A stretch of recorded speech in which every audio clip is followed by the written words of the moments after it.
Y'all know what it is.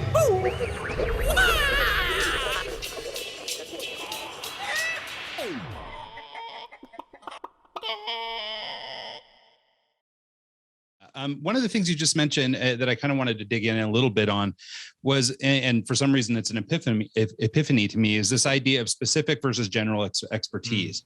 I think that one of the things, just sort of, again, around this idea of pivoting careers or the things that keep people from leaving a job that they're unhappy at, is exactly what you described. It's this thought or this thing in your head that the experience you've built up over the last X number of years in this company is hyper specific to that organization and or that industry or whatever. Right, and not to say that it couldn't be in some respect, but there's definitely aspects of everything you do, that would translate. And so I wonder, I don't know if this is an easy question to answer or not, but I mean, could you cite a couple more examples of how the skills that you learned in radio have served you in this transition? Yeah. Just because I think as a role model, or as somebody, if we've got, let's say, somebody in our audience, lots of young entrepreneurs and stuff who are looking to maybe shift gears.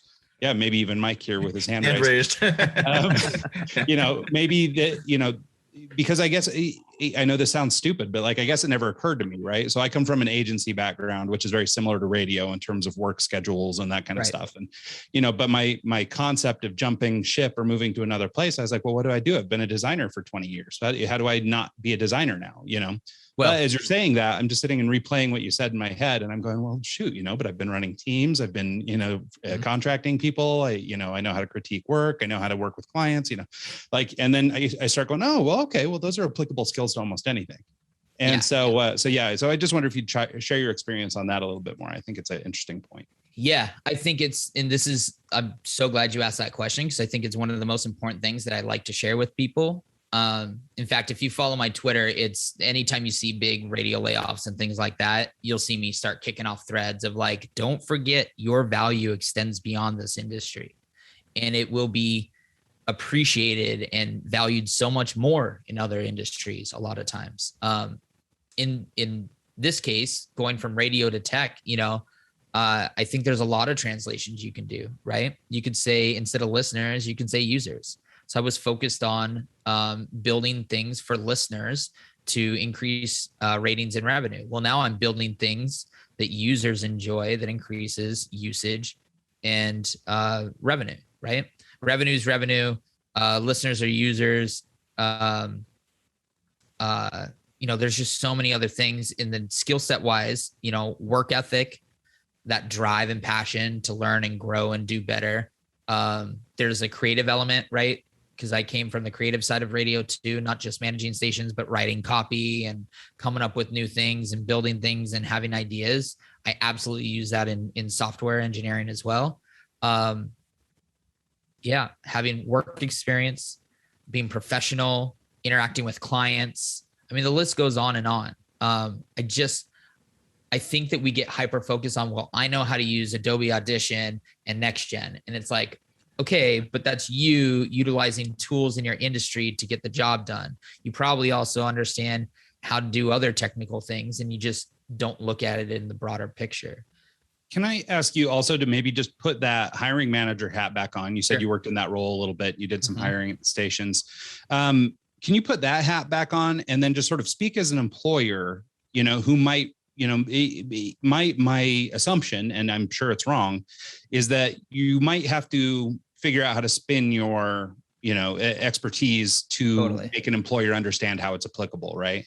But from the managing or hiring perspective, can you think of ways that either people can better articulate the skill sets they've developed in other places and translate them into where they're trying to go? Or as a hiring manager, can you talk about, extracting that information or being able to make those connections in your own head? Sure. I think the key here when we're talking about skills is there's hard skills and soft skills, right? So hard skills is I can program in this language, or I can use this software, or I could do these very specific hard tasks. But people don't hire for hard skills that much, especially in tech.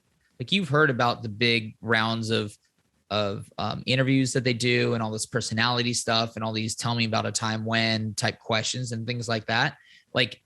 At least I know at the company that I work at, we hire people first. So soft skills is actually what we hire on. Hard skills are needed to a certain extent, but you can grow those hard skills a lot easier, and we can teach you the things that you need to teach, or you can learn while you're doing it. That's a very tech thing.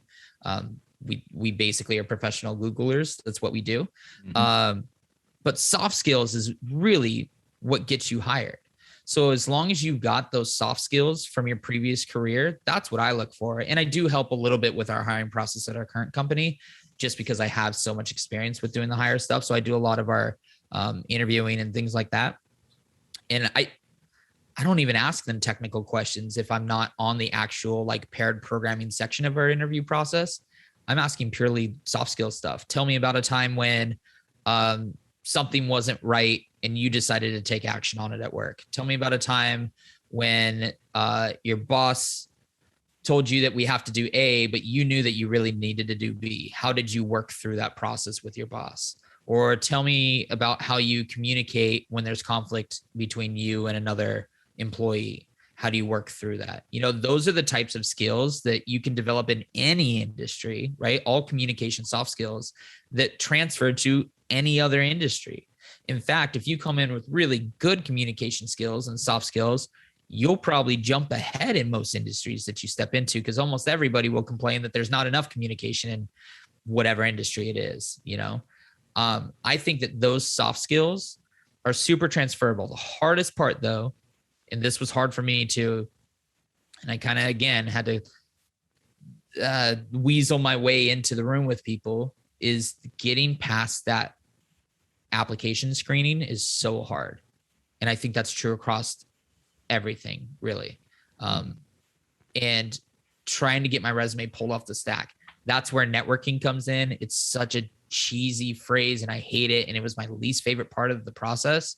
But getting to know people in the industry through meetups or friends of friends, asking around, do you know anybody else in the industry that you're trying to get into? Things like that is going to get you at least your resume pulled out of a stack. And if you can get on a phone call or get in a room, apply those soft skills.